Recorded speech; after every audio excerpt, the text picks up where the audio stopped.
Hi there and welcome to another video of gtmtraining.com with me Julian, and today we want to talk about how to track outbound link clicks with Google Tag Manager and then transfer an event into Google Analytics.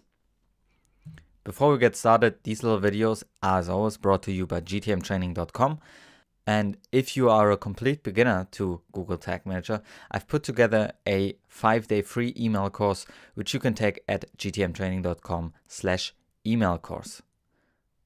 Now back at our demo shop, we now want to track outbound link clicks. What are outbound links? So for example, on this page, I have links to Facebook, Twitter, LinkedIn, and Pinterest. And once I click them, we go out to another page. Now, since I lose the user at this page to other page, maybe a more resources page, I want to track these links and find out where are my users going to after they leave my page, if they navigate on by clicking a link. And this will give me, and if I track this with Google Analytics, I would send in an event, and this would give me an event report. Like for example, here we have the event category outbound links, and as the action, we have the link that somebody clicked on, and as the label, I want to capture the page that the user clicked on this link. So how would we accomplish this with Google Tag Manager? Let's go through the steps. Let's start at the Google Tag Manager interface under triggers. We want to start building our new link click trigger. Let's click on new here and name it appropriately. As the event, obviously we'll choose our click trigger, and as the trigger type, since we are talking about links here, we'll go with the link click trigger. This will give us two more options here. The first option would be wait for tags, which can be quite useful if you want to make sure that your tags are firing correctly before the user navigates on to a page where your Google Tag Manager code is not installed. So we can prevent the redirect for 2 more seconds in order for our tags to fire. And we have the option of check validation, which caters to the callback functionality of the link click, and our trigger can register if the link was really clicked and the user was redirected on. So these two functionalities can come in quite handy, but if something is not working for you with your links, you might want to try to turn these options off just to see if that helps solve the problem. For now, we'll leave them on. Let's click on continue. And in the third step, we can now specify when our link click trigger should listen for any interaction with links. So should it only listen for it on one page or all the pages? Now the big advantage here is that we can deploy this on all the pages and not have to go through every individual link. So we'll go with the all pages trigger, where the page URL matches the regex.star. And this will deploy our trigger on all pages and listen for clicks. And once we go here on continue, in the fourth option, we can specify when our trigger should turn true and fire our event into Google Analytics. Now I'll keep this at all clicks for now because we don't know yet which of these filters we can configure here. So we'll keep this at all clicks now, but we will refine this later. Let's save this trigger. And one of the important steps before we continue is to go to the variables menu and check all these checkboxes under the click variable menu here. So we have all this data available in our preview and debug mode, where we'll go in right now. Let's go to preview and debug, go to our page and reload our page. And this will obviously give us our little debug console. And once we now click on one of these outbound links, and I'll do this with the command key pressed, so it opens up in a new tab and persists our debug console.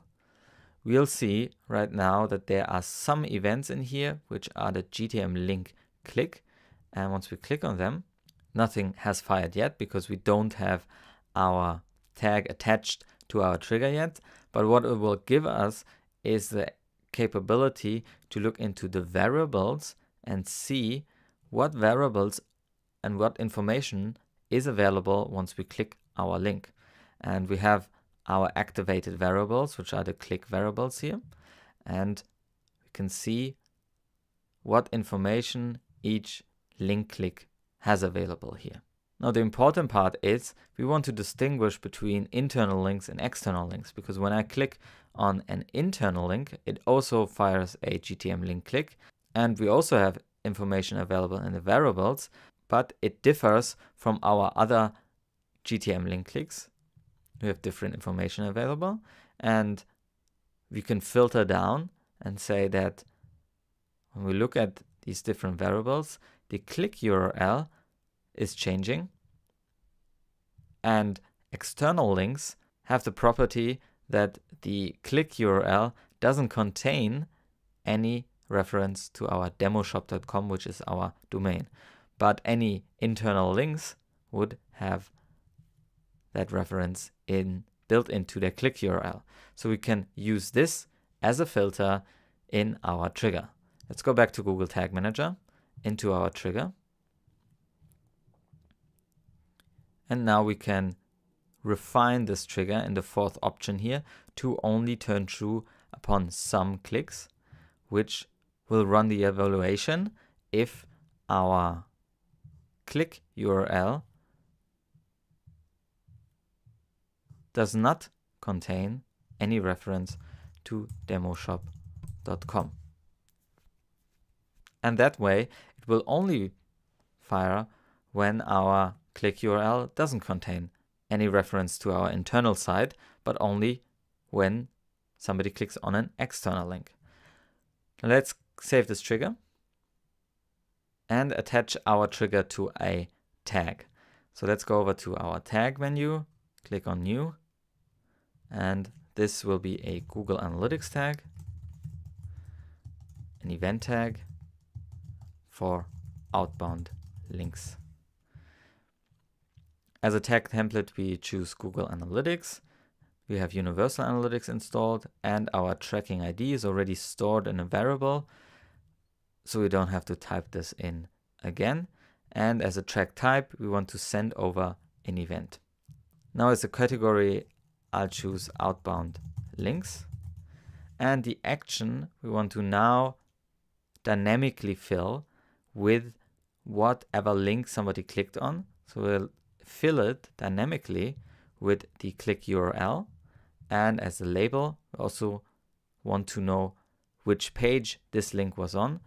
And we can do this by choosing the page path. And that way our action and label will be dynamically filled. Now the last option here is non-interaction hit, which we'll leave at false, so it will affect our bounce rate if somebody clicked on an outbound link.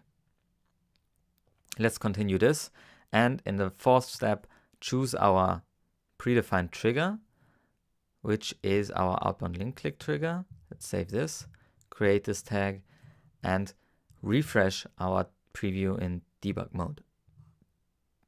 Let's head over back to our site, reload our page, and click on our outbound link here.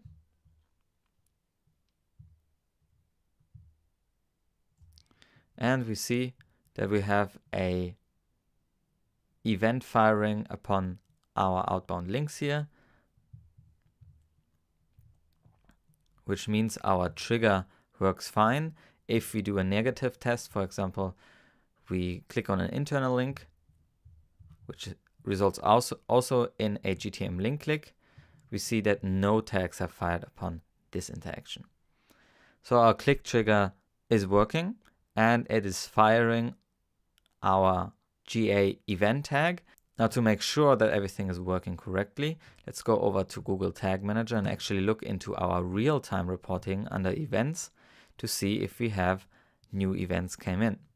We have here our outbound links, and once we click into them, we can see that the action was dynamically filled and the label as well. So this all seems to work. To spin this to the end, you'll go over to Google Tag Manager and publish this as a version to all your website visitors. And as of now, those outbound links would be tracked. And that's already it with this week's video of gtmtraining.com. If you liked it, please subscribe to our channel. If you have any questions, please leave them in the comments below. And if you want to find more out about Google Tag Manager, you can sign up to the 5-day free email course at gtmtraining.com/email course. I'm Julian. Till next time. So now let's get started with scroll tracking within GTM. And what we'll do in this little tutorial is implement a custom HTML tag, which will basically act as our event listener in Google Tag Manager. And now let's get started talking about bounce rate. So the bounce rate is often seen as this metric to evaluate landing pages. So does the traffic that hits my page actually stick around or leave the page? There's actually a little bit of a problem here with the bounce rate because the way that it's defined in Google Analytics. Let's have a look. So a bounce in